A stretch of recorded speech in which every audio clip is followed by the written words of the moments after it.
Hi friends, welcome to the another chapter, another topic of GST, which is friends a very beautiful, very fundamental point. It is friends reverse charge mechanism. देखो ये क्या होता है वो पहले समझते हैं. फ्रेंड्स देखो हमने आगे एक चैप्टर डिस्कस किया था विच इज चैप्टर नंबर 5 जिसमें 2 यूनिट्स हुआ करते थे. First unit was friends value of supply, जहां से हमने हमारी सीए इंटरमीडिएट की जर्नी शुरू की. And second was time of supply. याद आ रहा है बेटा जो भी तक हमने डिस्कस किया नहीं है. तो फर्स्ट जो हमने पॉइंट डिस्कस किया था friends it is time of supply, value of supply. Time of supply discuss करना भी बाकी है, वैल्यू ऑफ सप्लाई हमारा हो गया. इसके बाद हमने एक चैप्टर शुरू किया था विच इज चैप्टर नंबर 8 जो हमने प्रीवियस सेशन में कंक्लूड किया which is tax invoice, credit, debit note. उसमें ई वे बिल बाकी है, ई इनवॉइसिंग बाकी है. वो था सेपरेट टॉपिक्स, तो उसको हम सेपरेट टॉपिक के तौर पे डिस्कस करेंगे.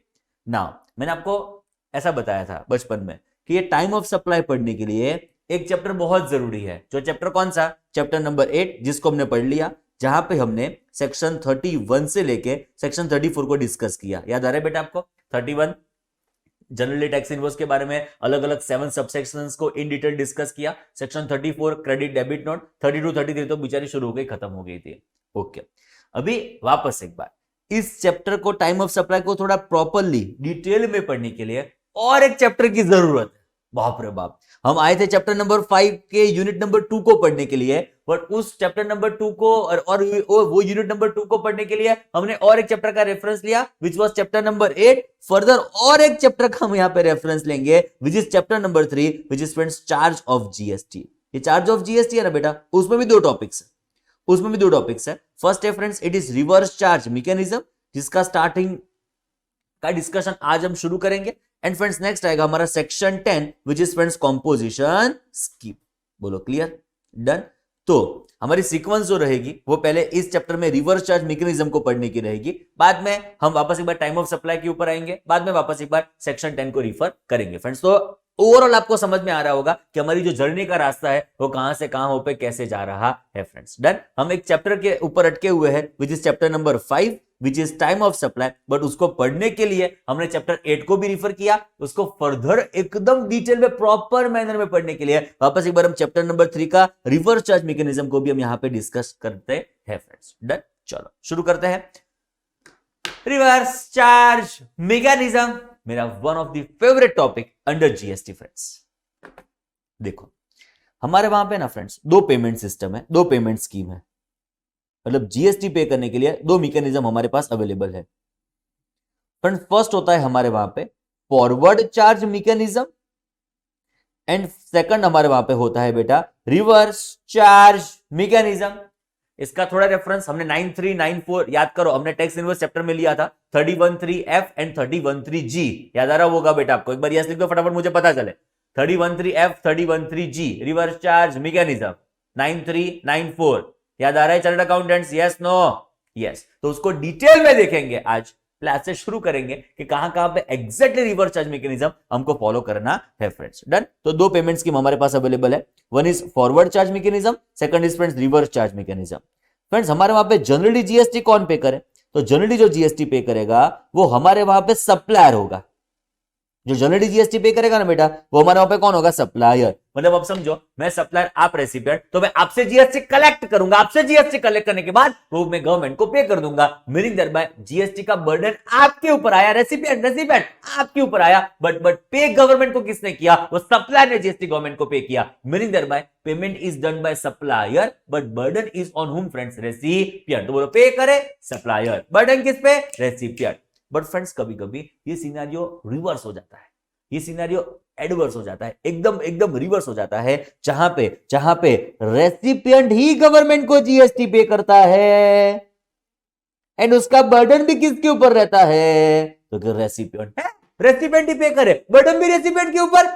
Absolutely yes. रेसिपिएंट ही पे करे, बर्डन भी रेसिपिएंट के ऊपर. Absolutely yes. उसको हम बोलेंगे रिवर्स चार्ज मैकेनिज्म, जहां पे रेसिपिएंट को जीएसटी पे करने की रिक्वायरमेंट गवर्नमेंट को आएगी एंड रेसिपिएंट के ऊपर डेफिनेटली उसका बर्डन रहने वाला है. फ्रेंड्स बोलो क्लियर है? एकदम पक्को? डन. तो हमारे वहां पे दो पेमेंट स्कीम. फर्स्ट आएगा बेटा हमारे वहां पे फॉरवर्ड चार्ज मैकेनिज्म, सेकंड आएगा बेटा हमारे वहां पे reverse charge mechanism. First forward charge mechanism, कौन जीएसटी पे करे? सप्लायर। बर्डन किस पे? Recipient. Reverse charge mechanism, recipient GST pay करेगा, बर्डन भी किसके ऊपर रहेगा? बोलो बेटा, हमारे वहां पे रेसिपिएंट फ्रेंड्स। ओके, एंड ये जो रिवर्स चार्ज मैकेनिज्म है उसके भी दो टाइप्स है।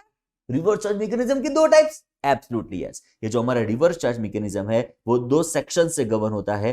फर्स्ट आएगा बेटा हमारे वहां पे सेक्शन 9 सबसेक्शन 3, सेकंड आएगा बेटा हमारे वहां पे सेक्शन 9 सबसेक्शन 4। दोनों आपको पता है 9(3) RCM, 9(4) is nothing but what? Notified और स्पेसिफाइड यूआरडी परचेजेस। ये हो गया बेटा हमारा सीजीएसटी एक्ट का reference. Similar section, similar content के साथ हमारे आईजीएसटी में है, जहां पे आपको कर देना है 9 का खाली 5, मतलब यहां पे हो जाएगा 5(3), यहां पे हो जाएगा हमारा 5(4).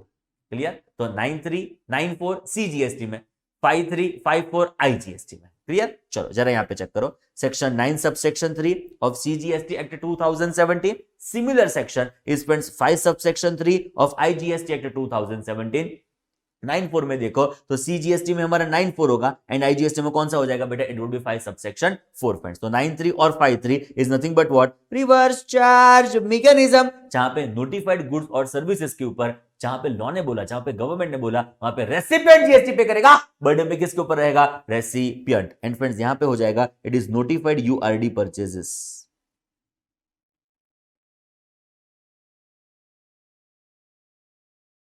नोटिफाइड यूआरडी परचेज का मतलब क्या समझो? सप्लायर कैसा है? फटाफट चैट बॉक्स में लिखो तो जरा, चैट बॉक्स में लिखो तो फटाफट बोलो, सप्लायर कैसा है? बैठे हो सुबह से आज, चलो फटाफट लिखना शुरू करो, सप्लायर कैसा है?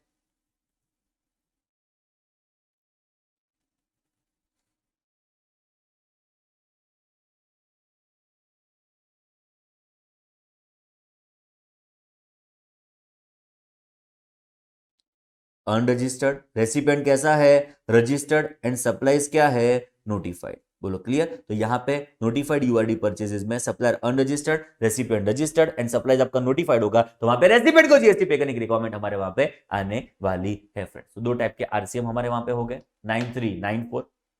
उसके पहले दो पेमेंट स्कीम हमारे वहां पे हो गई बेटा, first is forward charge mechanism, second is reverse charge mechanism. Forward charge mechanism कौन जीएसटी पे करेगा? सप्लायर जीएसटी पे करेगा, बर्डन किसके ऊपर होगा? रेसिपिएंट। सप्लायर जीएसटी पे करे, बर्डन किस पे? रेसिपिएंट। सप्लायर जीएसटी पे करे, बर्डन किस पे? Recipient. Reverse charge mechanism, recipient GST pay करेगा बेटा, बर्डन भी किसके ऊपर रहेगा? बोलो हमारे रेसिपिएंट। दो टाइप के RCM possible, 9(3) 9(4), 5(3) 5(4। 9(3) will be in relation to CGST Act, 9(4) and 9(3) will be 5(3) and 5(4) it will be in relation to IGST Act. 9(3) 5(3) reverse charge mechanism on notified goods or services and 9(4) और 5(4) it would be notified URD purchases, जहां पे supplier हमारा unregistered है, recipient कैसा है? बोलो बेटा, registered. And supplier हमारा कैसा है? नोटिफाइड। वहां पे रेसिपिएंट को हमारे वहां पे रेसिपिएंट को जीएसटी पे करने की रिक्वायरमेंट हमारे वहां पे आने वाली है फ्रेंड्स। डन? चलो एक छोटी सी बात आपको बता दूं, थोड़ा इंपॉर्टेंट, यहाँ पे दो जगह से रेफरेंस हम लेना चाहेंगे। फर्स्ट हमारा जो रेफरेंस होगा it would be chapter registration, section 24। याद करो बेटा, डिस्कस हो चुका है। सेक्शन 24 में ऐसा लिखा है कि when tax is payable under reverse charge mechanism, याद करो, when tax is payable under reverse charge mechanism, वहां पे बेटा रेसिपिएंट को कंपलसरी, रेसिपिएंट को मैंडेटरी अप्लाई करना पड़ेगा for the purpose of what? Registration. मतलब रेसिपिएंट का रजिस्टर्ड होना जरूरी है, रेसिपिएंट का रजिस्टर्ड होना जरूरी है। When tax is payable under reverse charge mechanism under section 24, it is compulsory for recipient to obtain registration when tax is payable under reverse charge mechanism friends। तो ये रेफरेंस हमने ले लिया था, ऑलरेडी कंसीडर कर लिया है, section 24 of CGST act friends. Okay, so recipient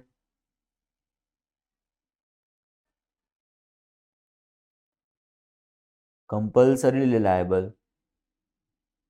for registration when tax is payable under reverse charge mechanism. बोलो क्लियर? डन? और एक रेफरेंस आता है हमारे चैप्टर आईटीसी से, बट इसको मैं लास्ट में डिस्कस करूंगा, बहुत ब्यूटीफुल हमारा रेफरेंस है। और एक रेफरेंस मैं यहाँ पे आपको देना चाहूंगा बेटा, ऑलरेडी मैंने आपको ये आगे के चैप्टर में समझाया हुआ है।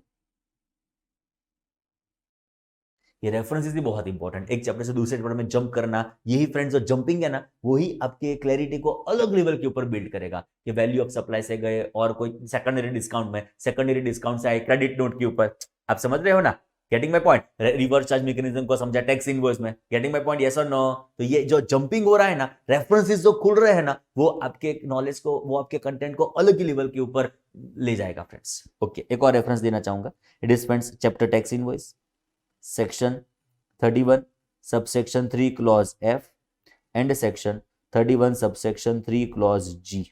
What was F? याद करो बेटा, it was invoice in case of RCM। F is nothing but what? Invoice in case of RCM. And G was what? Payment voucher.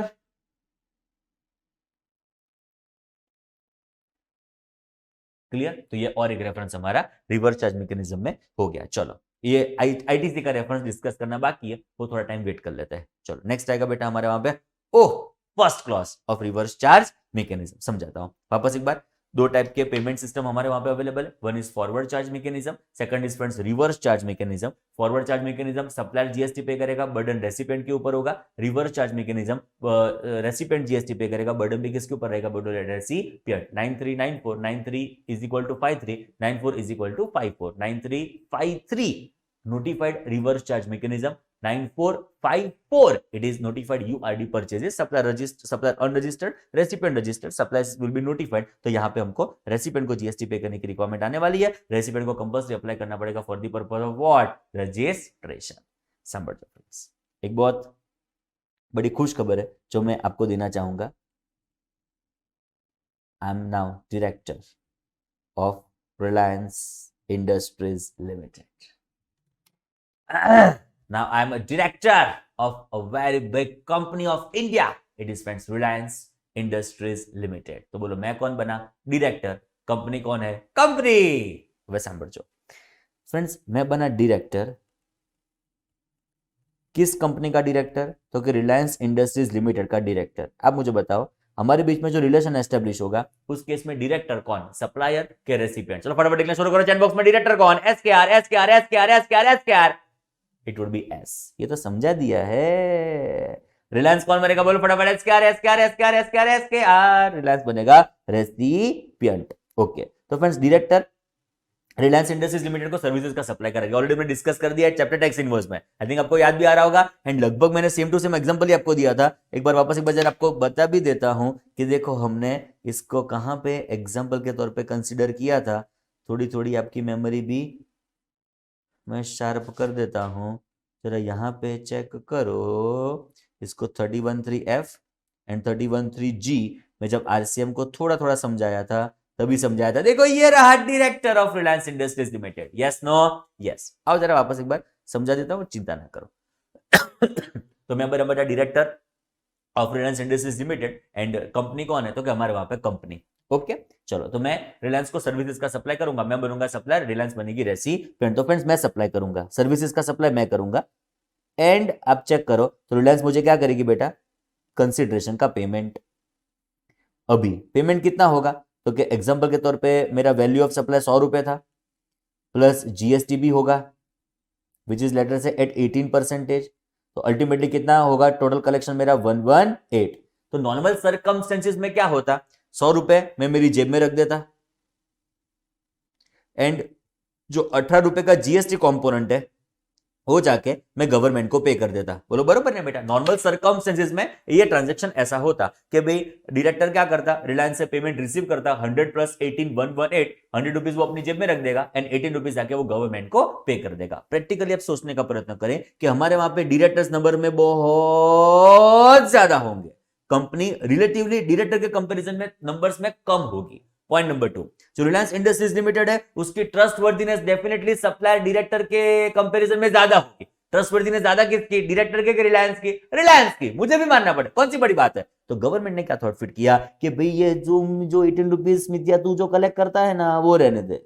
ले गवर्नमेंट ये 18 रुपीज मुझसे कलेक्ट करना नहीं चाहती है, गवर्नमेंट रिलायंस को कहती है, रिलायंस तू एक काम कर, तू 100 रुपए का जो वैल्यू ऑफ सप्लाई है, जो इनवॉइस है, उसका तू पेमेंट डायरेक्टर को कर दे, हमको कोई दिक्कत नहीं है। पर उसके ऊपर का जो जीएसटी कंपोनेंट है वो रिलायंस सी डायरेक्टली जाके गवर्नमेंट को पे कर देगी। जो 18 रुपीज का जीएसटी कंपोनेंट है वो रेसिपिएंट ही जाके डायरेक्टली गवर्नमेंट को पे कर देगा। जो इसका जो 18 रुपीज का कंपोनेंट है वो सप्लाई नहीं पे करेगा अंडर फॉरवर्ड चार्ज मैकेनिज्म, वो रेसिपिएंट ही डायरेक्टली गवर्नमेंट को जाके पे कर देगा। वो बन गया क्या? Reverse charge mechanism. एकदम लॉजिकल, एकदम एकदम मगज में सेट हो जाए कि यहां पे डायरेक्टर्स नंबर में ज्यादा होंगे, कंपनी नंबर में कम होगी। नंबर 2, ट्रस्टवर्थीनेस, जो गुडविल है वो कंपनी की ज्यादा होगी, एंड कंपनी ही गवर्नमेंट को जीएसटी पे करे, वो गवर्नमेंट के एडमिनिस्ट्रेटिव पर्पस के लिए ज्यादा फायदेमंद होगा। तो यहां पे जो नॉर्मल रिस्पॉन्सिबिलिटी सप्लायर के ऊपर थी, डायरेक्टर के ऊपर थी, जो नॉर्मल रिस्पॉन्सिबिलिटी सप्लायर के ऊपर थी, डायरेक्टर के ऊपर थी, वो शिफ्ट करके गवर्नमेंट ने रेसिपिएंट के ऊपर कर दी, वो शिफ्ट करके गवर्नमेंट ने कंपनी के ऊपर कर दी।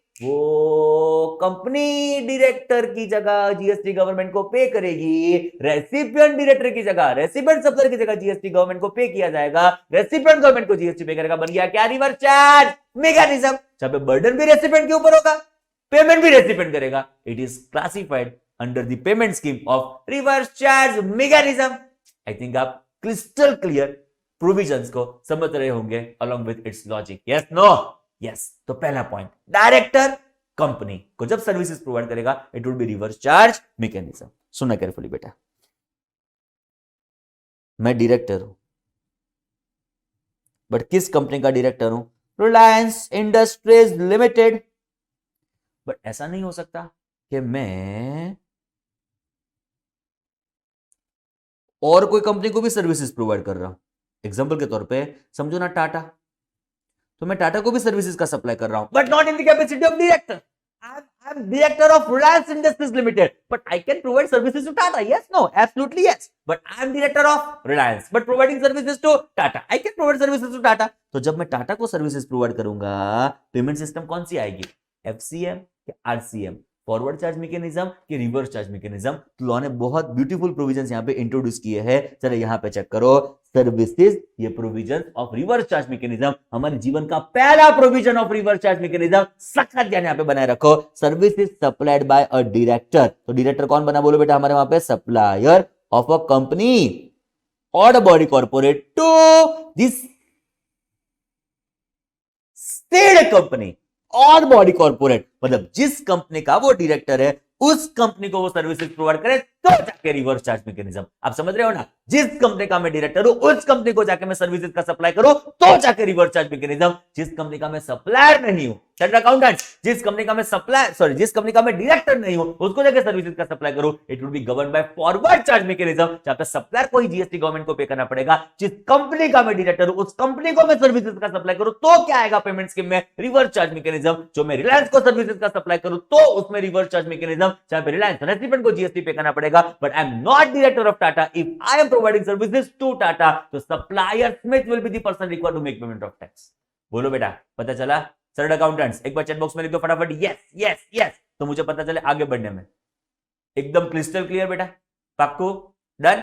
तो आज के बाद कैसे बोलेंगे? मैं बन गया रिलायंस इंडस्ट्रीज लिमिटेड का director. If I am providing services to my company, meaning that said company, it will be govern by reverse charge mechanism, जहां पे रेसिपिएंट को जीएसटी पे करने की रिक्वायरमेंट हमारे वहां पे आने वाली है। But if I am not director of Tata but still I can provide services to Tata, तो in this scenario it will be govern by forward charge mechanism, जहां पे सप्लायर को जीएसटी पे करने की रिक्वायरमेंट हमारे वहां पे आने वाली है। फ्रेंड्स वापस एक बार ध्यान से पढ़ लेते हैं। Services supplied by director of a company और a body corporate to this said company और बॉडी कॉर्पोरेट, तब जाके हमारे वहां पे क्या आएगा बोलो बेटा? Reverse charge mechanism. डन। तो सप्लायर कौन? सप्लायर हम पे बनेगा डायरेक्टर। रेसिपिएंट कौन? सेड कंपनी और बॉडी कॉर्पोरेट। सेड कंपनी और कौन होगा बोलो बेटा? Body corporate. मतलब जिस कंपनी का मैं डायरेक्टर हूं उस कंपनी को सर्विसेज प्रोवाइड करूं तब जाके रिवर्स चार्ज मैकेनिज्म। एक बहुत ब्यूटीफुल बात आपको बताऊं, एग्जांपल के तौर पे फ्रेंड्स, एग्जांपल के तौर पे थोड़ा लॉजिक समझने का प्रयत्न करें। सपोज मैं डायरेक्टर हूं रिलायंस के साथ गूगल का। सपोज मैं डायरेक्टर हूं रिलायंस के साथ गूगल का। So I am again a director, of a very big company called Google. But Google कहां पे है? USA में। रिलायंस कहां पे है? तो कि इंडिया में। टाटा भी कहां पे है, तो कि इंडिया में। बोलो क्लियर, तीनों तीन एग्जांपल मगज में सेट हो जाने चाहिए। So I am again director of Google which is a very big huge company located in USA। अभी आप समझो यहां पे ये सारे लोग कौन होंगे, बोलो बेटा, मेरे रेसिपिएंट, मैं बनूंगा उनके लिए सप्लायर। तो फ्रेंड्स क्या डील कहता है आपका, एक काम करते हैं, गवर्नमेंट ने गूगल, क्या गवर्नमेंट गूगल को बोल सकती है, ए गूगल गूगल तू वहां से यूएस से इंडिया टैक्स पे करना, तू स्मिथ को मत टैक्स पे करना, तू स्मिथ को मत टैक्स पे करना, स्मिथ तुझसे जीएसटी नहीं कलेक्ट करेगा, तू डायरेक्टली हमको जीएसटी पे कर देना। क्या ऐसा गवर्नमेंट बोल सकती है? मैं तो कहता हूं चलो बोल भी देगी तो क्या गूगल गवर्नमेंट को जीएसटी पे करेगा? उससे बेटर क्या बेस्ट रहे कि स्मिथ जो इंडिया में है वो ही गूगल से जीएसटी कलेक्ट करे, वही रेसिपिएंट से जीएसटी कलेक्ट करे एंड वही गवर्नमेंट को पे करे। जब कंपनी आउटसाइड इंडिया हो जाती है, जो कंपनी इंडिया में है ना, तो बेस्ट ही है। यहां पे क्या होगा, रिवर्स चार्ज मैकेनिज्म। जिस कंपनी का मैं डायरेक्टर नहीं हूं वहां पे क्या आ जाएगा, फॉरवर्ड चार्ज मैकेनिज्म। पर जो कंपनी आउटसाइड इंडिया है तो मैकेनिज्म गवर्नमेंट के लिए बेस्ट कौन सा रहेगा कि मैं ही जीएसटी कलेक्ट करूं, मैं गवर्नमेंट को पे करूं। बिकॉज आप समझने का प्रयत्न करें, सपोज यहां पे जीएसटी नहीं पे हुआ तो क्या गवर्नमेंट बाहर जाके जीएसटी कलेक्ट कर सकती है कि मुझसे जीएसटी कलेक्ट करे, वो गवर्नमेंट के लिए बेटर है। तो गवर्नमेंट को एडमिनिस्ट्रेटिव पर्पस के लिए गवर्नमेंट ने क्या सोच लिया कि भाई यहां पे जब गूगल का स्मिथ डायरेक्टर बन जाता है तब स्मिथ इंडिया में होगा एंड वहां से हम जीएसटी कलेक्ट करें, वो ही बेटर रहेगा। सो यहां पे वापस एक बार गवर्नमेंट ने क्या कर दिया, forward charge mechanism. Meaning bye कब आएगा रिवर्स चार्ज मैकेनिज्म, जब ये कंपनी जिसका मैं डायरेक्टर हूं उसका लोकेशन कहां पे होगा, उसका लोकेशन होगा हमारे टैक्सेबल टेरिटरी में। जब मैं बोलूं वर्ड टैक्सेबल टेरिटरी, आपको समझने का इंडिया, मतलब जब रेसिपिएंट जो कंपनी जिसका मैं डायरेक्टर हूं वो टैक्सेबल टेरिटरी में लोकेटेड है, तब जाके क्या आएगा, बोलो बेटा हमारे वहां पे रिवर्स चार्ज मैकेनिज्म। बोलो क्लियर, एकदम पाक्कू, कितना सिंपल, कितना ब्यूटीफुल, एकदम क्लियर। चलो शुरू हो जाओ। डायरेक्टर सेड कंपनी, तो रेसिपिएंट कंपनी को यहां पे जीएसटी पे करने की रिक्वायरमेंट हमारे वहां पे आने वाली है, बट वो जो कंपनी है, वो जो बॉडी कॉर्पोरेट है, वो टैक्सेबल टेरिटरी में लोकेटेड हो, तब जाके वहां पे क्या आएगा बेटा, reverse charge mechanism. Clear, done, एकदम पक्कू, 100%। चलो आगे बढ़ते हैं। आई am again a director of again a very big company, Apple, again located where, USA। बोलो क्या हो जाए, मैं जब इसको सर्विसेज का सप्लाई करूंगा, बोलो पेमेंट स्कीम कौन सी फॉलो करेंगे, FCM या RCM? क्या लग रहा है, बोलो बेटा, पेमेंट स्कीम कौन सी फॉलो करेंगे, FCM के RCM? लिखना शुरू करो, चार्टर्ड अकाउंटेंट्स बैठे मत रहो, 1 2 3 गो। FCM के RCM, FCM के RCM, FCM के RCM हम फॉलो करेंगे forward charge mechanism. Because what is the highest logical कि भाई हमारा जो कंपनी है जिसके आप डायरेक्टर हो वो कंपनी का लोकेशन टैक्सेबल टेरिटरी में हो, तब जाके क्या आना चाहिए, बोलो reverse charge mechanism. If it is outside India तो फॉरवर्ड चार्ज मैकेनिज्म फॉलो करो, वही बेटर रहेगा। लॉ ने भी वही फॉलो किया, तो हम उस केस में क्या फॉलो करेंगे, बोलो बेटा फॉरवर्ड चार्ज मैकेनिज्म। अलग अलग 16 पॉइंट्स है जहां पे हम सीखेंगे रिवर्स चार्ज मैकेनिज्म की अलग अलग अलग अलग अलग अलग अलग सर्विसेज को। एक पॉइंट हमारा खत्म हुआ, जो पॉइंट के बेसिस के ऊपर और फर्दर दो तीन पॉइंट सेम कॉन्सेप्ट से हम आगे डिस्कस करेंगे बेटा। चलो फर्स्ट शुरू करते हैं, 1 2 3 go. Director said company, 1 2 3 go. Director said company, clear. Number 2 हमारे रिवर्स चार्ज मैकेनिज्म में बेटा, it is insurance agent, it is insurance company.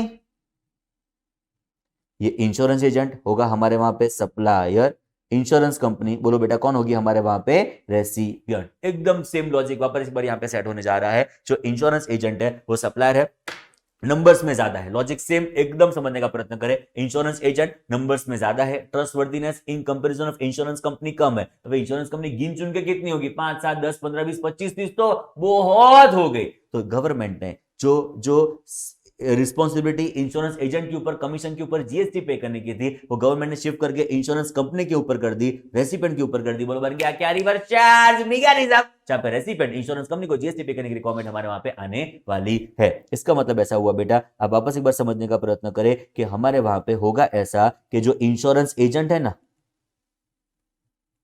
वो इंश्योरेंस कंपनी से खाली क्या रिसीव करेगा, कमीशन। ये जो रिसीव करेगा वो एक्सक्लूसिवली कमीशन होगा, और उसका जो जीएसटी कंपोनेंट होगा वो इंश्योरेंस कंपनी जाके डायरेक्टली गवर्नमेंट को पे करने वाली है। तो मैकेनिज्म ऐसा कवर होगा, सप्लायर इंश्योरेंस एजेंट है, इंश्योरेंस कंपनी कौन है बोलो बेटा हमारे वहां पे रेसिपिएंट, जो कंसीडरेशन होगा वो इंश्योरेंस कंपनी जाके इंश्योरेंस एजेंट को दे देगी, जो कंसीडरेशन कंपोनेंट होगा, जो इन्वर्स मतलब जो वैल्यू ऑफ सप्लाई होगा वो जाके इंश्योरेंस कंपनी इंश्योरेंस एजेंट को दे देगी, पर साथ में जीएसटी जाने वाला नहीं है, नहीं है, नहीं है, नहीं है, नहीं है। तो जो जीएसटी कंपोनेंट होगा वो इंश्योरेंस कंपनी ही जाके डायरेक्टली गवर्नमेंट को पे कर देगी। बन गया क्या रिवर्स चार्ज मैकेनिज्म, जहां पे रेसिपिएंट को जीएसटी पे करने की रिक्वायरमेंट हमारे वहां पे आने वाली है। क्लियर, एकदम पक्कू। चार्टर्ड अकाउंटेंट्स क्लियर हो रहा है बेटा आपको? चलो जरा कंटेंट पढ़ो तो जरा क्या कहना चाहते हैं वो लोग। Services supplied by insurance agent, मतलब ये बना supplier to any person carrying on home friends insurance business, हम क्या बोलेंगे इंश्योरेंस कंपनी, ये बना रेसिपिएंट। तो सप्लायर कौन?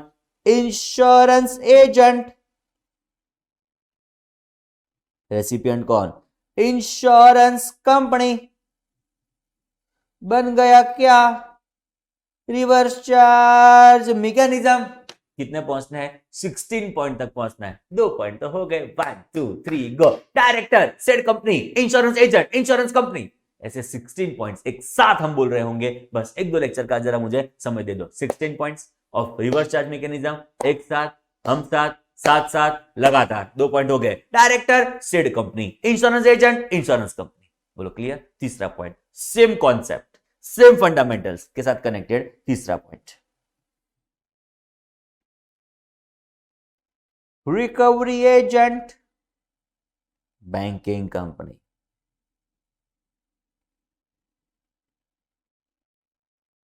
समझो फ्रेंड्स, ये कौन होते हैं रिकवरी एजेंट?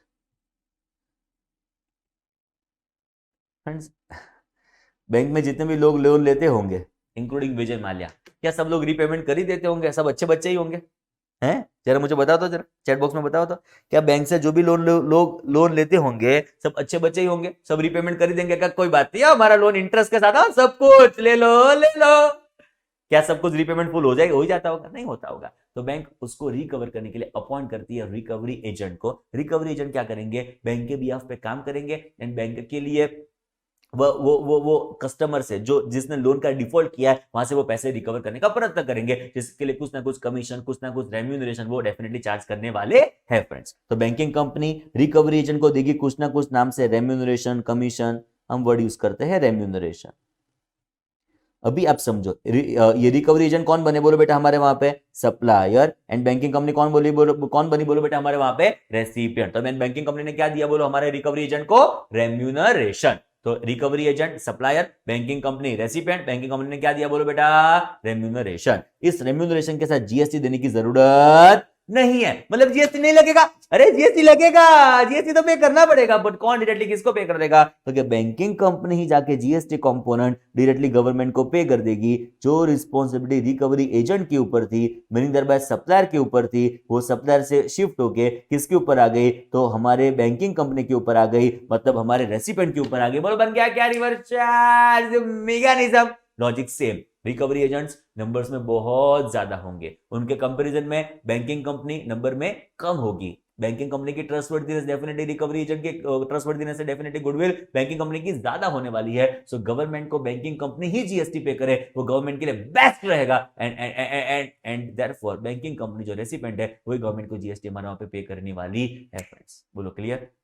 तीनों तीन पॉइंट। अब जरा देखो, तो डायरेक्टर पीछे आया कंपनी, इंश्योरेंस एजेंट पीछे आया कंपनी, रिकवरी एजेंट पीछे आया कंपनी। मैंने अकॉर्डिंगली तो एडजस्ट किया है, अकॉर्डिंगली सारे 16 पॉइंट्स को फट फट फट फट याद रखना शुरू कर देंगे, धीरे धीरे सब कुछ याद रह जाएगा। Don't worry. 9-3 चार्टर्ड अकाउंटेंट्स क्या बैठे हो? 9-3 आरसीए, 9-4 नोटिफाइड यूआरडी परचेजेस, 9-3 का आईजीएसटी में 5-3, 9-4 का आईजीएसटी में 5-4। कितने पॉइंट हो गए? 3। 1 2 3 start. Director said company, insurance agent insurance company, recovery agent banking company. Chartered accountants 16 points है, 7-8 पॉइंट खत्म होंगे, बाद में आपको पूछूंगा।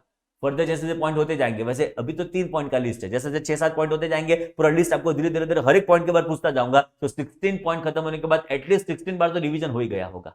पाक्कू? डन? चलो शुरू करो। 1 2 3 go. Director said company, insurance agent insurance company, recovery agent banking company. Clear? Done? आगे बढ़ू मैं? चलो एक बार जरा पढ़ लेते हैं exactly. Services supplied bye a recovery agent, मतलब रिकवरी एजेंट कौन बना बोलो बेटा हमारे वहां पे सप्लायर। तो 3 लोग आएंगे, banking company, financial institution, NBFC. इनका लोकेशन भी कहां पे होना चाहिए बोलो बेटा टैक्सेबल टेरिटरी। इनका लोकेशन भी आउटसाइड इंडिया होगा। तो वापस एक बार यहां पे ये कॉमन पॉइंट है, ये कॉमन पॉइंट है कि जो भी रेसिपेंट है ना बेटा, ये कॉमन पॉइंट आप याद रख लो, हर एक बार मैं नहीं बोलूंगा, ये कॉमन पॉइंट आप याद रख लो कि जो रेसिपेंट का लोकेशन होगा वो कहां पे होना चाहिए बोलो हमारे टैक्सेबल टेरिटरी में। एक छोटी सी बात आपको बताऊं, ये जहां से हम पढ़ रहे हैं ना बेटा, एक मिनट आप वेट करो, मैं यहाँ पे आपको बता रहा हूँ। देखो ये हमारा chapter number 3 charge of GST from our ICAI module, जरा चेक करो। रिवर्स चार्ज ऑफ जीएसटी में हम पढ़ रहे हैं रिवर्स चार्ज मैकेनिज्म। हर एक बार लगभग आप देखेंगे, देखो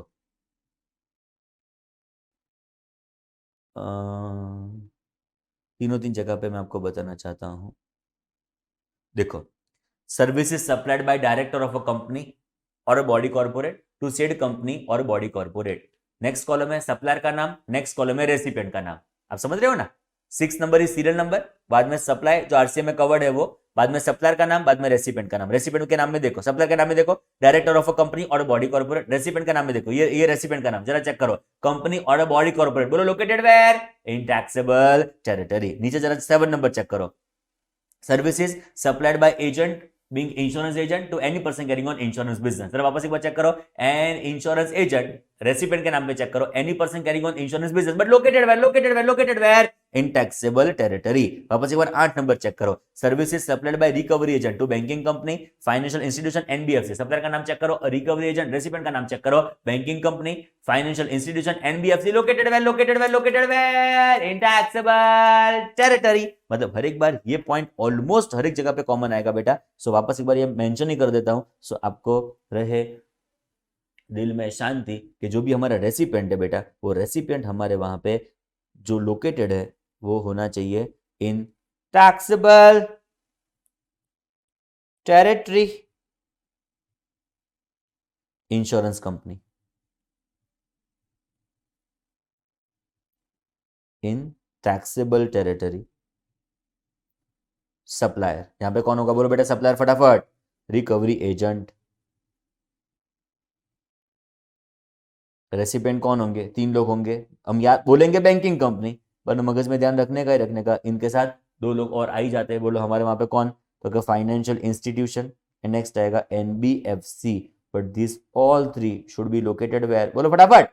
इन टैक्सेबल टेरिटरी। डेफिनेटली रेसिपिएंट बाहर होगा तो वहां से हम ही जीएसटी कलेक्ट करेंगे एंड गवर्नमेंट को पे करेंगे, गवर्नमेंट उनके ऊपर रिस्पॉन्सिबिलिटी इंपोज कर सकती नहीं है। बोलो क्रिस्टल क्लियर? एकदम पक्को डन। कितने पॉइंट कर दिए? तो 3 पॉइंट हमने डिस्कस कर लिए। यहां पे ध्यान दे दो, 3 पॉइंट। बोलो फर्स्ट पॉइंट कौन सा था? Director state company, insurance agent, insurance company, recovery agent, banking company. यहां पे वापस एक बार लॉजिक से पॉइंट अलग है।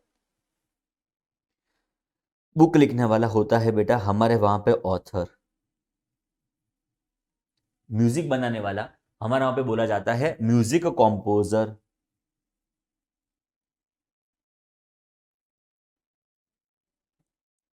ये कौन? फोटोग्राफर।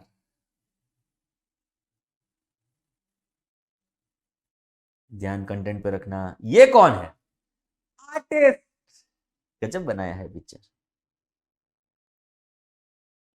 ओके, लॉजिक समझते हैं।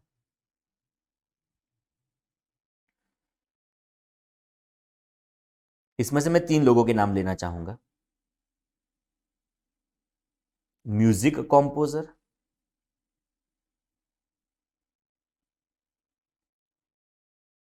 Photographer, artist. क्लियर बेटा? Music composer, photographer, artist. Friends music composer क्या करेगा पता है? जबरदस्त म्यूजिक बनाएगा, वो ट्यून सेट करेगा, लिरिक्स लिखेगा, वो गाना वो डेवलप करेगा। इन शॉर्ट वो एक छोटा सा सॉन्ग, बड़ा सा, जो उसकी इच्छा होगी अकॉर्डिंगली वो म्यूजिक बनाएगा, म्यूजिक सेट करेगा। बाद में उसका करवाएगा कॉपीराइट का रजिस्ट्रेशन। सुनो केयरफुली, बहुत इंपॉर्टेंट डिस्कशन हो रहा है बेटा। बाद में वो करवाएगा म्यूजिक का कॉपीराइट का रजिस्ट्रेशन, बिकॉज वो म्यूजिक फ्रीली अवेलेबल नहीं है, उसको रॉयल्टी रिसीव करनी है तो उसको करवाना पड़ेगा। उसने खुद से क्रिएट किया हुआ है, वो करवाएगा उसका कॉपीराइट का रजिस्ट्रेशन। ओके बाद में वो म्यूजिक जो कंपोजर है ना बेटा, वो खुद से म्यूजिक नहीं बेचेगा, वो खुद से म्यूजिक नहीं बेचेगा। सपोज रेडियो वाले ये म्यूजिक यूज करेंगे, सपोज और कोई जगह पे ये म्यूजिक यूज होता होगा, तो उसका कॉपीराइट लेटर से किया होगा, तो ही उसको उसका रॉयल्टी, तो ही उसका पैसा अवेलेबल होने वाला है। तो फ्रेंड्स म्यूजिक कंपोजर क्या करेगा, उसका कॉपीराइट, सुनो केयरफुली, उसका जो भी कॉपीराइट होगा वो किसको ट्रांसफर करेगा, तो उसका जो भी कॉपीराइट होगा ना बेटा, वो ट्रांसफर किया जाएगा म्यूजिक कंपनी को, वो ट्रांसफर किया जाएगा म्यूजिक कंपनी को। अभी क्या होगा, म्यूजिक कंपोजर ने म्यूजिक का कॉपीराइट म्यूजिक कंपनी को ट्रांसफर किया, म्यूजिक कंपनी क्या करेगी, उसको सेल करेगी, रेडियो मिर्ची को सेल किया कि और कोई जगह पे सेल हुआ कि XYZ जगह पे सेल हुआ, उसका जो भी रॉयल्टी आता होगा वो किसको देंगे, थोड़ा अपने पास रखेंगे, थोड़ा किसको देंगे, म्यूजिक कंपोजर को। मुझे छोटी सी बात बताओ, म्यूजिक कंपोजर कौन बनेगा, बोलो बेटा, सप्लायर के रेसिपिएंट, म्यूजिक कंपोजर सप्लायर के रेसिपिएंट, म्यूजिक कंपोजर, फटाफट चैट बॉक्स में लिखना शुरू करो, सप्लायर के रेसिपिएंट, सप्लायर के रेसिपिएंट, सप्लायर के रेसिपिएंट, वो बनेगा बेटा, बोलो बेटा हमारे वहां पे सप्लायर, एंड म्यूजिक कंपनी कौन बनेगी, बोलो बेटा हमारे वहां पे सेम लॉजिक सेम प्रोविजन से साथ हम डिस्कस कर रहे हैं, बोलो म्यूजिक कंपनी कौन बनेगी, बोलो बेटा हमारे वहां पे रेसिपिएंट। वाह शाबाश। तो म्यूजिक कंपोजर ने क्या किया, म्यूजिक क्रिएट किया, उसका करवाया कॉपीराइट का रजिस्ट्रेशन, म्यूजिक कंपनी को ट्रांसफर किया। मुझे बताओ म्यूजिक कंपोजर नंबर में ज्यादा, म्यूजिक कंपनी नंबर में ज्यादा, फटाफट चैट बॉक्स में लिखना शुरू करो, बोलो नंबर्स में ज्यादा कौन, कंपनी के कंपोजर, नंबर्स में ज्यादा कौन, बोलो फटाफट, नंबर्स में ज्यादा कौन, तो क्या कंपोजर, नंबर्स में कम कौन, तो क्या कंपनी, ट्रस्टवर्दीनेस ज्यादा किसकी, कंपनी, यस नो, यस। तो गवर्नमेंट को कौन जीएसटी पे करे, वो गवर्नमेंट के लिए ज्यादा अच्छा, कंपोजर के company, definitely company, yes no. Government को जीएसटी कौन पे करे, वो गवर्नमेंट के लिए बेस्ट रहेगा, कंपोजर का company, definitely it is going to become what, company. तो यहां पे जो नॉर्मल रिस्पांसिबिलिटी, एफसीएम की रिस्पांसिबिलिटी नॉर्मली जो म्यूजिक कंपोजर के ऊपर रहती है, वो गवर्नमेंट ने शिफ्ट करके म्यूजिक कंपनी के ऊपर कर दी, रेसिपिएंट के ऊपर कर दी, और बन गया क्या, रिवर्स चार्ज मैकेनिज्म। जहां पे रेसिपिएंट को जीएसटी पे करने की रिक्वायरमेंट हमारे वहां पे, बोलो फटाफट, आने वाली है, बोलो क्लियर, डन। चलो नेक्स्ट आएगा फोटोग्राफर। फोटोग्राफर क्या करेगा बेटा, जबरदस्त फोटो क्लिक करेगा, वो फोटो क्लिक करने के बाद उसका करवाएगा कॉपीराइट का रजिस्ट्रेशन, वो फोटो उसका है, मतलब उसने ये फोटो लिया हुआ है, ओके। बाद में उसका जो प्रोड्यूसर होगा, मीनिंग जब कोई मैगजीन वाले होंगे, कोई न्यूज़पेपर वाले होंगे जो उस फोटो को प्रोड्यूस करना चाहते हैं, एंड उसमें से उसको क्या मिलेगी, फोटोग्राफर को रॉयल्टी मिलेगी बेटा। तो यहां पे होगा प्रोड्यूसर। चलो शुरू हो जाओ, फोटोग्राफर नंबर में ज्यादा, प्रोड्यूसर्स नंबर में कम, प्रोड्यूसर्स की ट्रस्टवर्दीनेस फोटोग्राफर से तो डेफिनेटली ज्यादा। तो यहां पे जो नॉर्मल रिस्पांसिबिलिटी थी फोटोग्राफर के ऊपर थी, सप्लायर के ऊपर थी, उसको शिफ्ट करके प्रोड्यूसर के ऊपर कर दी गई, रेसिपिएंट के ऊपर कर दी गई, और बन गया क्या, रिवर्स चार्ज मैकेनिज्म। जहां पे रेसिपिएंट को जीएसटी पे करने की रिक्वायरमेंट बोलो हमारे वहां पे आने वाली है। बोलो बेटा समझ में आ रहा है, चार्टर्ड अकाउंटेंट्स बोलो बेटा यस नो, यस। चलो आर्टिस्ट, सपोज हमारा पेंटर है, जो मैंने आपको बताया यहाँ पे, जो पेंटर आर्टिस्ट जरूरी नहीं है ड्रॉ, मतलब ये पेंटर ही हो, कोई भी आर्टिस्ट हो सकता है, ओके। तो उसने कोई आर्ट डेवलप की, उसका भी क्या करवाएगा, वो कॉपीराइट का रजिस्ट्रेशन, जिससे कोई कॉपी ना कर दे, उससे पैसे कमाना शुरू ना कर दे, वो करवाएगा कॉपीराइट का रजिस्ट्रेशन। एंड बाद में सपोज हम ड्राइंग की बात करें एग्जांपल के तौर पे, तो ड्राइंग जो भी प्रोड्यूसर होगा, मे बी मैगजीन वाले, मे बी न्यूज़पेपर वाले, और कोई भी मैनर से उसको कोई प्रोड्यूस करना चाहता है, तो उसका यहाँ पे प्रोड्यूसर ही होगा बेटा, ओके। तो जो प्रोड्यूसर होगा वो ये जो आर्टिस्ट ने आर्ट बनाई होगी उसको बेचेगा, उससे जो भी पैसे रिसीव करेगा उसमें से आर्टिस्ट को कोई ना कोई परसेंटेज से रॉयल्टी उसको रिसीव होगी बेटा। प्रोड्यूसर्स नंबर में कम, ट्रस्टवर्दीनेस ज्यादा, सो जो जनरल रिस्पांसिबिलिटी आर्टिस्ट के ऊपर हुआ करती थी वो शिफ्ट करके प्रोड्यूसर के ऊपर कर दी गई, रेसिपिएंट के ऊपर कर दी गई, बोलो बन गया क्या, रिवर्स चार्ज मैकेनिज्म। जहां पे रेसिपिएंट को जीएसटी पे करने की रिक्वायरमेंट बोलो बेटा हमारे वहां पे आने वाली है, बोलो क्रिस्टल क्लियर, एकदम पक्को, डन। कॉन्सेप्ट वो ही, डायरेक्टर स्टेट कंपनी वाला सेम टू सेम कॉन्सेप्ट के ऊपर आज का डिस्कशन हम आगे बढ़ा रहे हैं फ्रेंड्स। चलो शुरू हो जाओ। Composer, music composer, photographer, artist, providing services to music company और प्रोड्यूसर। प्रोड्यूसर का आप कोई भी नाम ले लो, कोई फर्क पड़ता नहीं है। सो लॉ ने लिखा और लाइक, लॉ ने क्या लिखा, और लाइक, मतलब प्रोड्यूसर नाम दो और कोई नाम दो, कोई फर्क पड़ता नहीं। सो लॉ ने कौन सा वर्ड यूज किया, और लाइक। चलो शुरू हो जाओ। म्यूजिक कंपोजर, फोटोग्राफर, आर्टिस्ट, बोलो providing services to music company, producer और लाइक, डन। तो आएगा क्या, रिवर्स चार्ज मैकेनिज्म। जहां पे रेसिपिएंट को जीएसटी पे करने की रिक्वायरमेंट बोलो बेटा हमारे वहां पे आने वाली है। क्लियर है, एकदम मजबूत, डन। आगे बढ़ू मैं, चलो फ्रेंड्स नेक्स्ट थोड़ा आगे बढ़ते हैं। फ्रेंड्स आपने देखा होगा, तो मैंने यहाँ पे 4 नाम लिए थे, author, music composer, photographer, artist. देखा 4 नाम थे, author, music composer, photographer, artist, उसमें से म्यूजिक कंपोजर, फोटोग्राफर, आर्टिस्ट को तो ले लिया, पर ऑथर को हमने नहीं लिया, बिकॉज ऑथर है ना बेटा, उसके पास हमारे लिए दो ऑप्शन है, सुना केयरफुली, ऑथर के लिए कुछ सेपरेट प्रोविजंस। ऑथर है ना हमारे पास, वो भी क्या करवाएगा, सेम प्रोविजन, बुक लिखेगा, वो लिटरेचर के ऊपर बुक लिखेगा, कुछ लिटरेरी बुक लिखेगा, लिटरेरी बुक लिखेगा, एंड उसका करवाएगा कॉपीराइट का रजिस्ट्रेशन। ओके, करवाएगा कॉपीराइट का रजिस्ट्रेशन, बाद में वो किसको ट्रांसफर करेगा, तो कि वो तो पब्लिशर को ट्रांसफर करेगा, वहां पे प्रोड्यूसर नहीं होगा, वहां पे तो पब्लिशर होगा। सो यहां पे लिखता हूं ऑथर, यहां पे लिखता हूं कॉपीराइट, यहां पे लिखता हूं पब्लिशर। क्लियर? सो ऑथर बना हमारे वहां पे सप्लायर, पब्लिशर कौन बना बोलो बेटा, हमारे वहां पे रेसिपिएंट, एंड ये कॉपीराइट किसका होना चाहिए, तो कि ऑफ लिटरेरी वर्क।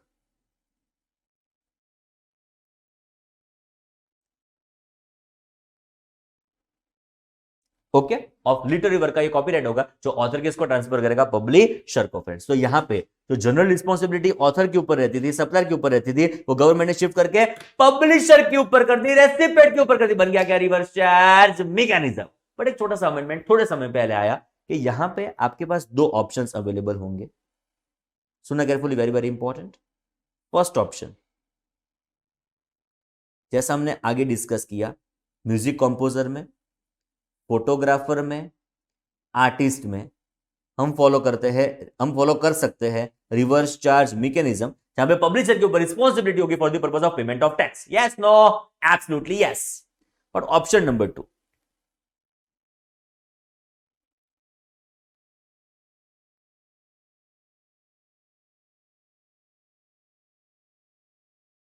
कुछ 5 कंडीशंस जो आपको सेटिस्फाई करनी पड़ेगी, ये ऑप्शन नंबर 2 को एक्सरसाइज करना। ऑप्शन नंबर 2 फ्री में अवेलेबल नहीं है, ऑप्शन नंबर 2 कई ऐसे मार्केट में बिक नहीं रहा है फ्री ऑफ कॉस्ट, उसके लिए कुछ कंडीशन सेटिस्फाई करनी पड़ेगी। वो कितनी कंडीशंस होगी, 5।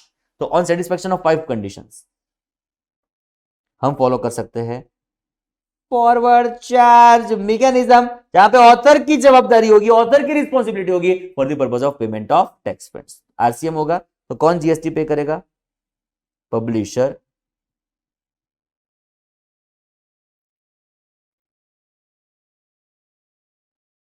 यहां पे एफसीएम होगा बेटा, तो कौन जीएसटी पे करेगा, ऑथर।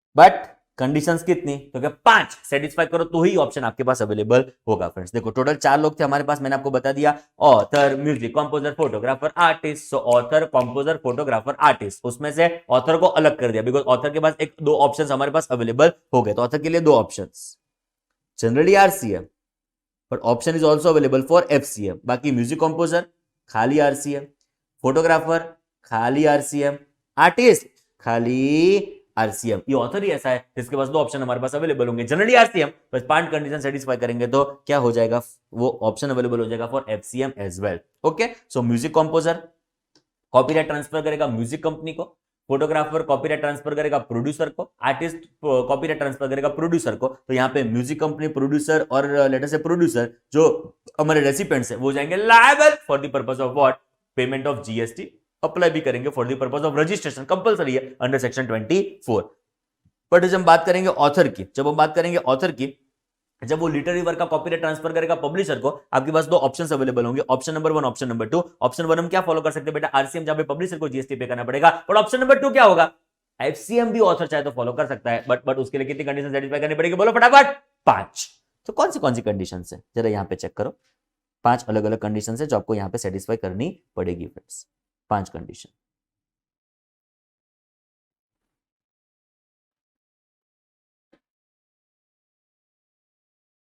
पांच कंडीशन में फर्स्ट कंडीशन है बेटा, ऑथर को अप्लाई करना पड़ेगा for the purpose of registration, उसको जीएसटी में अप्लाई करना पड़ेगा for the purpose of registration, तब जाके ये ऑप्शन उसके पास एक्सरसाइज, मतलब वो ऑप्शन एक्सरसाइज कर सकता है। फ्रेंड्स ओके, तो पहला कंडीशन क्या, ऑथर अप्लाई करेगा और ऑथर ऑब्टेन करेगा क्या, रजिस्ट्रेशन।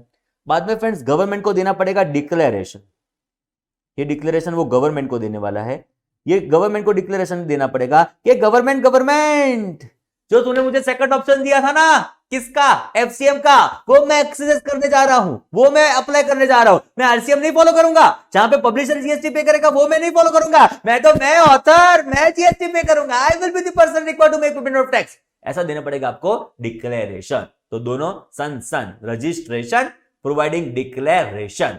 बाद में जीएसटी के सारे प्रोविजंस है, जीएसटी पेमेंट करने के लिए वो सारे प्रोविजंस आपको क्या करने पड़ेंगे? फॉलो आपको करने पड़ेंगे। सेटिस्फाइड मतलब रिटर्न फाइलिंग के प्रोविजंस फॉलो करो, पेमेंट ऑफ टैक्स के प्रोविजंस फॉलो करो, पेमेंट ऑफ टैक्स आपसे लेट हुआ है, सेक्शन 50 इंटरेस्ट के प्रोविजंस आगे जाकर डिस्कस करेंगे, डोंट वरी। वो पेमेंट ऑफ टैक्स के प्रोविजंस जो भी इंटरेस्ट के बारे में है वो आप फॉलो करो। इन शॉर्ट जीएसटी पेमेंट के जो नॉर्मल लोगों को प्रोविजंस एप्लीकेबल होते हैं वो सारे प्रोविजंस, वो ऑल प्रोविजन ये जो ऑथर है वो सेटिस्फाई करेगा, तब जाके ये ऑप्शन उसको एफसीएम का अवेलेबल होगा। फ्रेंड्स ऑथर के पास दो ऑप्शन, ऑप्शन नंबर 1 वो फॉलो कर सकता है आरसीएम, जनरल आरसीएम फॉलो करेगा, पर 5 कंडीशन सेटिस्फाई करेगा तो वो क्या फॉलो कर सकता है? बोलो बेटा हमारे वहां पे एफसीएम एज वेल, जहां पे ऑथर खुद से जीएसटी पे करेगा। ऑथर खुद से जीएसटी पे करेगा अंडर फॉरवर्ड चार्ज मैकेनिज्म। कितनी कंडीशन सेटिस्फाई करनी पड़ेगी? 5। पहली कंडीशन रजिस्ट्रेशन, बाद में आएगा डिक्लेरेशन, बाद में ऑल प्रोविजंस। बाद में फ्रेंड्स ये ऑप्शन है ना वो 1 साल तक विड्रॉ नहीं कर सकता।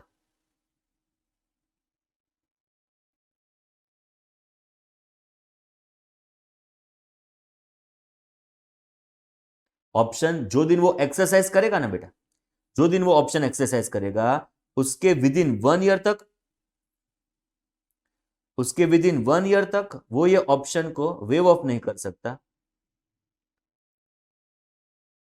उसके विद इन 1 ईयर तक उसको ये ऑप्शन हमारे वहां पे फॉलो करना मैंडेटरी है। Option can not be withdrawn with in 1 year. 1 साल तक वो ऑप्शन विड्रॉ कर सकता नहीं है। कितनी कंडीशन सेटिस्फाई करनी पड़ेगी? 5। बोल पहली कंडीशन रजिस्ट्रेशन, प्रोवाइड करेगा डिक्लेरेशन, कौन से प्रोविजंस फॉलो करेगा? All provisions. बाद में आएगा 1 साल तक ऑप्शन विड्रॉ, 1 ईयर प्रोविजन वो ऑप्शन विड्रॉ कर सकता नहीं है। एक और डिक्लेरेशन वो प्रोवाइड करेगा, और वो डिक्लेरेशन किस में होगा? इनवॉइस में होगा।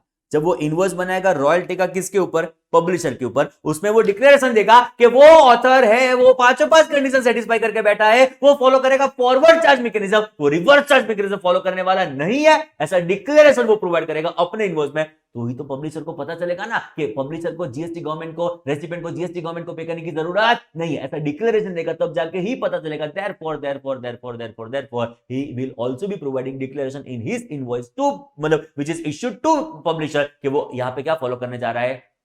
एफसीएम। आरसीएम के हिसाब से पब्लिशर को, गवर्नमेंट को जीएसटी पे करने की जरूरत नहीं है। फ्रेंड्स बोलो क्लियर? एकदम पक्को डन। चलो शुरू हो जाओ। ऑथर जब लिटरेरी वर्क का कॉपीराइट पब्लिशर को ट्रांसफर करेगा उसके बाद 2 ऑप्शन हमारे पास अवेलेबल होंगे। ऑप्शन नंबर 1 वो फॉलो कर सकता है आरसीएम, जो नॉर्मल पब्लिशर को जीएसटी भरने की रिस्पांसिबिलिटी आएगी, और उसके पास ऑप्शन है कि वो 5 कंडीशन सेटिस्फाई करे तो ऑथर के ऊपर भी वो अपने हिसाब से भी रिस्पांसिबिलिटी एक्सेप्ट कर सकता है। फ्रेंड्स मगज में डाउट आएगा कि सर ऑथर रिस्पांसिबिलिटी इंपोज खुद से क्यों ले? मान तो पब्लिशर के ऊपर लायबिलिटी गई थी, वो खुद से क्यों ये ऑप्शन एफसीएम का ले रहा है? For the purpose of availing ITC. Friends वो ऑथर पब्लिशर से जीएसटी कलेक्ट ही नहीं करेगा तो उसके पास जो आईटीसी पड़ी होगी वो यूटिलाइज कहां करेगा? तो ऑथर को खर्चा कौन सा होगा? ऑथर ने कोई प्रोफेशनल को अपॉइंट किया है for the purpose of typing, author ने कोई इवेंट की थी बुक को लेटर से मार्केट करने के लिए, तो वो जो भी खर्चा हुआ उसका जो भी जीएसटी का पेमेंट हुआ ऑथर उसकी आईटी से क्लेम कर सकता है, यस और नो? बट वो आरसीएम में जो पब्लिशर जीएसटी गवर्नमेंट को पे कर देने वाला हो तो ऑथर ने जीएसटी कलेक्ट ही नहीं किया, तो उसको आईटीसी मिलेगी ही नहीं। अभी ऑथर जो 5 कंडीशन सेटिस्फाई कर लेता है तो वो पब्लिशर से जीएसटी कलेक्ट करेगा, पब्लिशर से जीएसटी कलेक्ट करने के बाद उसके बाद जो भी आईटीसी होगी वो सारी पहले यहाँ पे सेटअप करेगा, रिमेनिंग उसको गवर्नमेंट को पे करना पड़ेगा। तो आईटीसी उसको बेनिफिट तो मिल जाए ना बेटा। तो वो 5 कंडीशन सेटिस्फाई करेगा तब जाके उसको ये एफसीएम का ऑप्शन उसके पास अवेलेबल होगा। Friends last time 5 condition, obtain करो रजिस्ट्रेशन, फाइल करो डिक्लेरेशन, ऑल प्रोविजन सेटिस्फाई करो, 1 साल तक ऑप्शन विड्रॉ ना करो, इनवॉइस में डिक्लेरेशन प्रोवाइड करो, तब जाके ये ऑप्शन एफसीएम का ऑथर के पास अवेलेबल होने वाला है। फ्रेंड्स ओके, एग्जैक्ट कंटेंट क्या कहता है आओ जरा चेक करते हैं। सप्लाई ऑफ सर्विसेज बाय, पहले ऑथर यहां पे ही था, पर उसको 2 ऑप्शन मिले सो यहां से उसको निकाल दिया गया। अभी 3 लोग यहां पे बचेंगे जो मैंने आपको बताया, म्यूजिक कंपोजर, फोटोग्राफर, आर्टिस्ट और लाइक।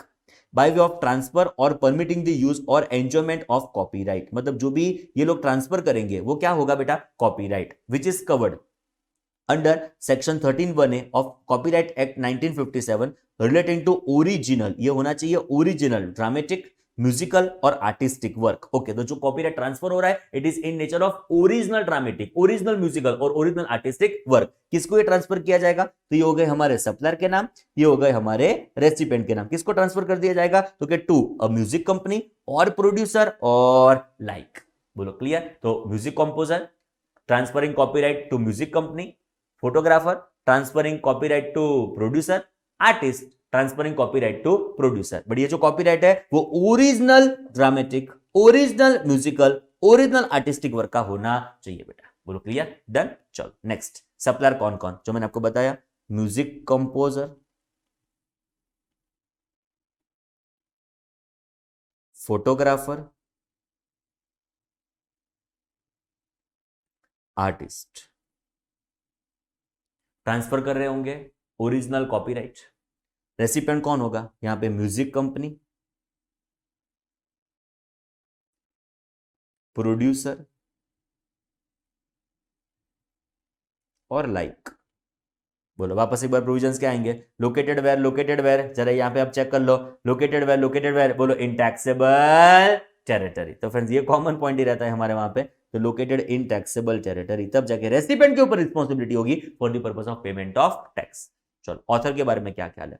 तो supply of services by author by way of provision same, transfer or permitting the use or enjoyment of a copyright which is covered under 13(1)(a) of Copyright Act 1957 relating to original literary work but to a publisher. So author बना supplier, publisher कौन बना? बोलो बेटा हमारे वहां पे recipient। तो supplier will be author transferring original literary work का copyright to publisher, but publisher again located where? बोलो इन टैक्सेबल टेरिटरी। तो यहाँ पे आरसीएम फॉलो कर सकते हैं फ्रेंड्स, बट उसका छोटा सा एक्सेप्शन जो हमने डिस्कस किया। However author can choose to pay tax under forward charge. Author चाहे तो फॉरवर्ड चार्ज मैकेनिज्म का भी वो ऑप्शन हमारे वहां पे एक्सरसाइज कर सकता है फ्रेंड्स। बट इफ मतलब ये कंडीशन जो 5 लिखी गई है, 1 2 3 4 5 जो 5 बुलेट पॉइंट में कंडीशन लिखी गई है वो आप सेटिस्फाई करेंगे तब जाके ही ये ऑप्शन आपके पास अवेलेबल होने वाला है फ्रेंड्स। डन। फर्स्ट चेक करो, he has taken registration under CGST Act and filed a declaration। मतलब पहली कंडीशन कौन सी? वो हमारे वहां पे ऑब्टेन करेगा क्या? बोलो बेटा रजिस्ट्रेशन। नेक्स्ट कंडीशन वो फाइल क्या करेगा? बोलो बेटा हमारे वहां पे डिक्लेरेशन। क्या डिक्लेरेशन फाइल करेगा? तो वो प्रिस्क्राइब्ड फॉर्म में होगा that he exercise the option to pay GST on the said service under forward charge in accordance with 9(1) of CGST act. मतलब वो फाइल करेगा डिक्लेरेशन कि वो जो एफसीएम का ऑप्शन है वो क्या कर रहा है? वो एक्सरसाइज। दो कंडीशन हो गई हमारे पास, रजिस्ट्रेशन, फाइल करेगा declaration. Condition number 1, condition number 2। चलो नेक्स्ट आएगा and to comply with all provisions. वो सारे जो भी जीएसटी के प्रोविजंस है वो हमारा पे कंप्लाई करेगा। ये थर्ड कंडीशन हो गई, as they apply to person liable to pay tax in relation to supply of goods और सर्विसेज। मतलब जो नॉर्मल लोगों को जीएसटी पेमेंट करने के लिए जो भी प्रोविजंस एप्लीकेबल होते हैं तो सारे प्रोविजंस ये भी पब्लिशर सॉरी ये जो ऑथर है वो भी हमारा पे फॉलो करने वाला है फ्रेंड्स। नेक्स्ट कंडीशन आएगी, and he shall not withdraw the said option with in period of 1 year. वो 1 साल तक ये ऑप्शन विड्रॉ करने वाला नहीं है फ्रेंड्स। 1 साल तक उसको यहाँ पे ऑप्शन विड्रॉ करने का ऑप्शन नहीं रहेगा। 1 साल कहां से? From the beginning of financial year. ना ना ना ना ना, एमसीक्यू भयंकर वो लोग पूछ सकते हैं from the date of exercising such option. मतलब जो दिन आपने ये ऑप्शन एक्सरसाइज किया by way of filing declaration, वहां से 1 साल तक आप ये ऑप्शन हमारा पे विड्रॉ कर पाएंगे नहीं। एफसीएम तो बच्चे फुल फ्लेज आपको एफसीएम ही फॉलो करना पड़ेगा। एंड लास्ट कंडीशन होगी, ही also makes another declaration in the invoice. वो दूसरा डिक्लेरेशन फाइल करेगा अपने इनवॉइस में। क्या वो डिक्लेरेशन होगा? Condition number 5, issued by him in the prescribed form to the publisher को वो मेंशन करेगा कि वो क्या फॉलो कर रहा है? एफसीएम। आरसीएम के बेसिस के ऊपर पब्लिशर को वापस जीएसटी गवर्नमेंट को पे करने की जरूरत नहीं है। बोलो क्रिस्टल क्लियर? एकदम पाक्को प्रोविजंस क्रिस्टल क्लियर, चकाचक आपके मन में फिट हो रहे होंगे फ्रेंड्स। डन। चलो एक छोटा सा क्वेश्चन, बहुत basic. Mister Smith is author of a literature book, he has transferred the original copyright of the book to the publisher. तो स्मिथ बना बोलो बेटा सप्लायर, पब्लिशर कौन बना? बोलो recipient. Explain options available to him to pay amount received for transfer of original copyright. तो मेरे पास कितने ऑप्शंस अवेलेबल होंगे ये कॉपीराइट का जीएसटी पे करने के लिए? Option number 1, option number 2। General option क्या? रिवर्स चार्ज मैकेनिज्म, जहां पे रेसिपिएंट है, जहां पे पब्लिशर है, वो हमारा पे जीएसटी पे करेगा। सो publisher shell pay tax. But option number 2 क्या होगा? बोलो बेटा, if I am satisfying 5 condition, तो कौन टैक्स पे करेगा? Author shall pay tax. But if 5 conditions are satisfied. बोलो क्लियर? एकदम सिंपल, एकदम आसान, सरल अकाउंटेंट्स आप बरोबर समझ रहे होंगे what I am trying to convey. चलो शुरू हो जाओ फटाफट, 1 2 3 स्टार्ट। आज हमने क्या डिस्कस किया? Reverse charge mechanism, chapter number 3 का पार्ट है जिसमें 2 पॉइंट है, composition scheme section 10 and next is reverse charge mechanism, जिसका डिस्कशन इन डिटेल हमने आज शुरू किया।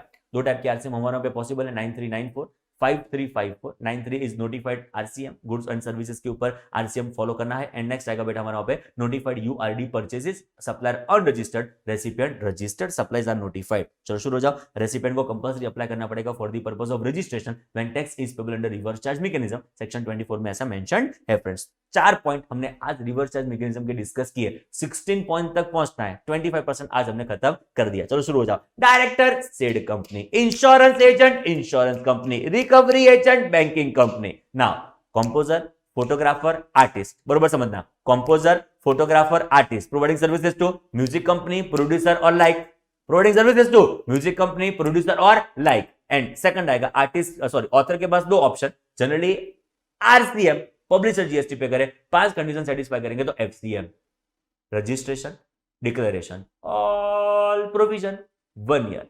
वापस एक बार डिक्लेरेशन।